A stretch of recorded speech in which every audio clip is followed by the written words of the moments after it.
There have been a lot of women who have made this club what it is. I would like to now welcome several of them to the stage. You're in for a real treat. We're going to be able to hear from the women who have made so many exciting chapters at North Melbourne and will continue to do so. You were the statistician in 1979, which is a long time ago.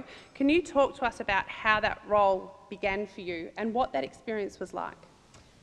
Well, really it was nepotism. My father was the statistician and had been since stats started in the 60s, and they were short on bodies, and my sister and I both started doing it, plus the daughter of another statistician. So we were all in our teens at the time, and my sister and I did it for more than 20 years, and I believe there's probably been female stats ever since. Jenny Luffnan, I'd like to speak to you about your real impact. You have sparked the imagination of so many women. What shaped your role at North Melbourne and what got you there in the first place? My role sort of evolved. I started off doing some work involving interstate when we were playing in sort of Sydney and Canberra and challenges like that. I then became, on a volunteer basis, a team manager for the VFL team. And from that, it expanded into the football department and ended up as a football operations manager. So it was a great time. Many other clubs didn't even have women on their bench, let alone in their dressing rooms. So I was really lucky, and I'll be forever grateful and, appreciate that. Sonia, you've had a huge impact on the community impact that North Melbourne has had.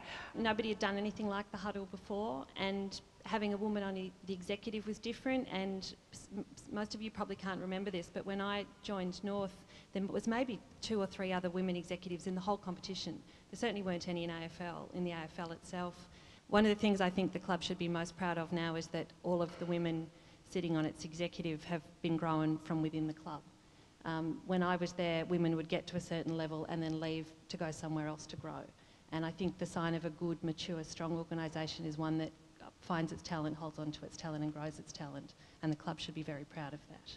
Laura, we talk about starting in the membership department. What about starting on the field? You were a player and now you've been instrumental in locking in an AFLW licence for this club. I joined Melbourne Uni when I was 12 years old and trained, I think, for 4 years, 3.5 years, before there was a team for me to play in. But I'm really lucky that I was able to be exposed to a club like Melbourne Uni from such a young age. So then playing as a youth girl, and Bridge will touch on it, we went to high school together, so we played football together. So it's amazing to sit here next to Bridge as well. But then all the way through now to find my way working at North Melbourne and going through the process of applying and missing out and applying again and getting one for AFLW next year has been an unbelievable learning experience, but just an experience generally to have with players, staff, a board of the football club that are all really excited. Bridget, how do you feel being at the end of this row and looking at to see that you belong to a club that has really deep roots of supporting women and having women around the club? Yeah, look, I mean, I feel it's a pretty empowering feeling. I think every woman in the room will know that when you have other women backing you, it's there's some extra strength in that.